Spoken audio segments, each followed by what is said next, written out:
Alain, propos d'un Normand. L'embarras des voitures.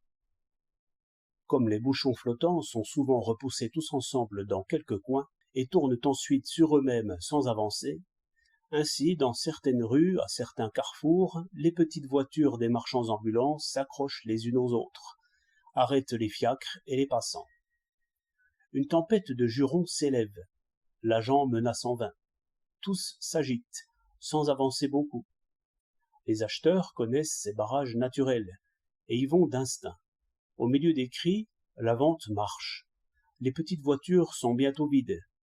Le marchand de journaux et la marchande de lacets se laissent prendre dans le tourbillon bienfaisant. L'homme sandwich y distribue un gros paquet de prospectus.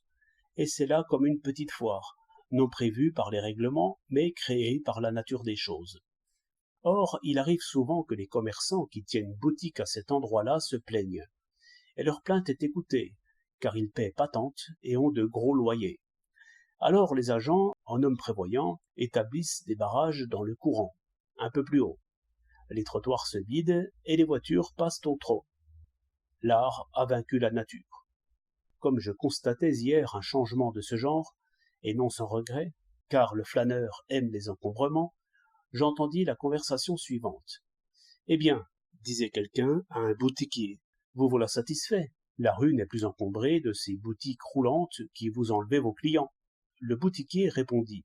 « Satisfait? Ma foi non. Je me suis plaint parce que mes voisins se plaignaient, et j'avais toutes sortes de bonnes raisons pour me plaindre. Seulement, voyez-vous, le commerce est une chose difficile. Il faut avoir levé et baissé bien des fois son rideau de fer pour s'y connaître seulement un peu. Ces petites voitures nous faisaient concurrence, c'est vrai, mais elles attiraient le monde. Les passants s'arrêtaient par force. Or, un passant qui s'arrête, c'est la moitié d'un acheteur. Oui, monsieur, c'est ainsi. Il y a 6 mois, les paveurs sont passés ici. Il est resté à peine 1 mètre de trottoir, avec des trous et des montagnes. Assez pour nous ruiner tous, que je croyais.